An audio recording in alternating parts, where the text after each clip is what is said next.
Hello, thank you for joining me. I've come across a video that's caused a lot of debate on both sides of the political spectrum, and it is showing a number of people from the group For Britain or the For Britain movement with a Union flag, a UK flag, and they have turned up, or they turned up to the Durham Miners' Gala.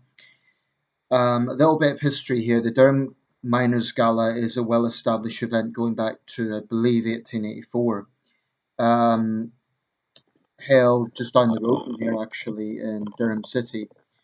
And ostensibly, its purpose is to promote particularly Northeast England's, but I would say Britain's industrial heritage. Um, it's it's a left wing event. There's no question about it. It's always had that left wing angle because it's about trade unionism. It's about the Labour Party. It is about socialism. So there's always been that left wing element.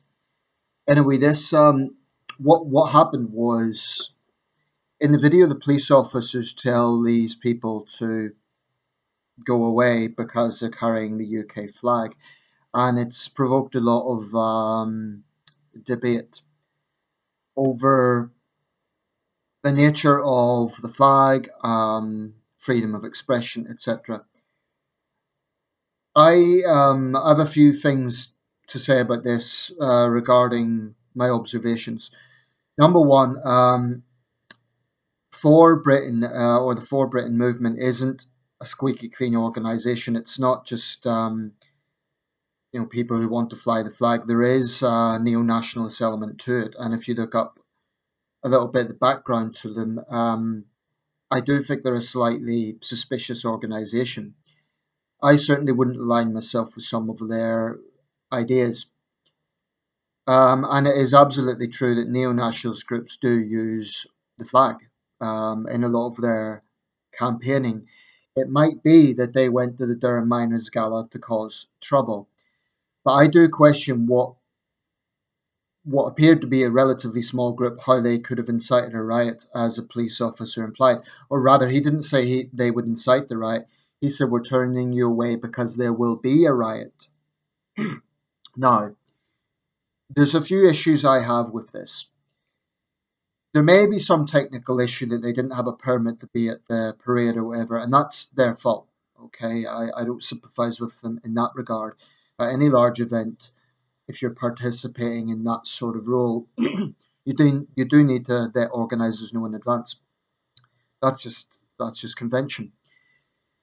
But the principle here, there will be a riot if you turn up. Now, that indicates to me that there are people there who don't like the UK flag and will attack them. I've seen a lot of the people within the Durham Miners Gala event say, "Oh, it's not because of the flag; it's because of who they are." But I question that. I think there are far left ideologues that have infiltrated the Durham Miners' Gala over the years that are basically just against the flag, period, regardless of who's flying it. Um,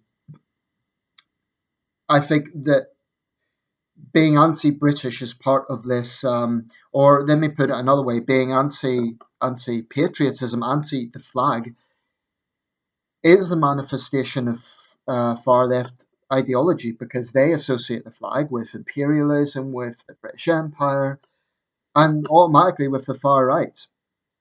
I resent that because, and it isn't just the far left who do this, there are many on the respectable left, many, not everyone, who automatically associate the flag with far right, with white supremacy and all that sort of stuff.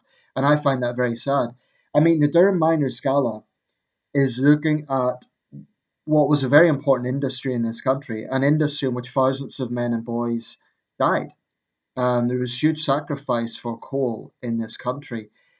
And so they were the very backbone of Britain, of what made us the first industrial country. So really, being against the flag would be the antithesis of that. If anything, the flag should be flown proudly at an event celebrating our industrial past. So they say it's just about this specific group. I don't believe them. I think there are far left ideologues who are against the flag in general. Now, about far left ideology, this is something I think is very important to point out. The Durham Miners Gala talks about being for tolerance and internationalism and diversity, all the buzzwords. But a few years ago, they had a stand that blatantly had a placard of Stalin, Joseph Stalin, right? One of the biggest mass murdering tyrants in history, possibly beaten only by Mao. And they had this stand, they had Stalinist flags, they had the hammer and sickle, and a big portrait of Stalin at a supposedly family event. Now, I've been to the Durham Miners Gala, I believe twice. Once was in my capacity working for my local university. We brought international students around kind of cultural events, and the other, I think, was just by myself. I was in Durham City and I was curious. It was held in July. I'm not for a second suggesting everyone who goes or is associated with the Durham Miners Gala is some sort of commie. Not for a second. Um, there are many of reasonable centre left people who have trade union backgrounds who maybe vote for Jeremy Corbyn. They're not necessarily communists. But within left wing ranks, without question, there is an apologism for Stalinism. Now, Jeremy Corbyn spoken at this event. He became, well, actually, technically, Ed Miliband was the first Labour leader in 25 years. Neither Tony Blair or Gordon Brown attended. And I suspect because of its associations with far left ideologues. The Durham Miners Gala prides itself as a family event, and most of the time it is trouble free. But I don't really see this as any different than some sort of neo nationalist event priding itself as a family day out. And maybe they'd have stalls and maybe they would have cakes, and um, there is ideology behind this, and some of it is far left ideology. I have no doubt there are people there who would make excuses for the IRA, and there are also people who immediately get into this mantra that if you criticize pan Islamism, you're Islamophobic. These same people who talk about tolerance will turn a blind eye to the fascistic supremacist tendencies of pan Islamism, an ideology that is misogynistic, that is anti Semitic, that is supremacist, that is homophobic. And the hypocrisy of that aspect of the left I find insufferable.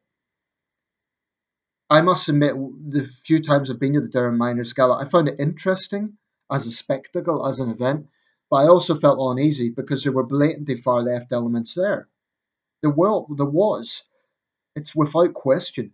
So why is it some people who may be from a far right organisation or from a, let's say, dubious organisation are turned away for carrying the national flag, but people who are having a stand showing Stalin, a foreign murderous dictator, is permitted. Now, to me, that is astonishing.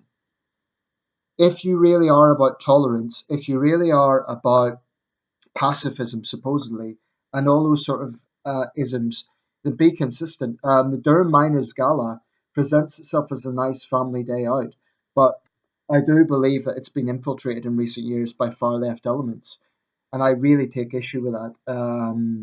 I take issue with the hypocrisy. I'll leave it there. There isn't really more to say. I'm not interested in defending the For Britain movement. If you're from For Britain, you probably don't like what I have to say either. But For Britain doesn't seem to stand for much except we'll ban Sharia, and we don't like Islam. Very, very good. But what else do you stand for? I mean, you do have to be a bit wary if you're like me. If you have no time for the regressive left, you also need to be wary about neo-nationalist groups that hide behind the flag as well, because some of them they'll claim that they're not racist and they're not the rest of it. But if they're against all Muslims, at the very least, they're anti-Muslim bigots. Um, I on the surface, I don't see anything on the website that would suggest they're white supremacists or anything like that. I don't think there's any evidence for that. but I would be a little bit cautious about fully endorsing them. Well, endorsing them at all, frankly. To me, it's a case of two sides of the same coin. I am wary of the far left, and I am wary of the neo-nationalist right. I'm wary of both.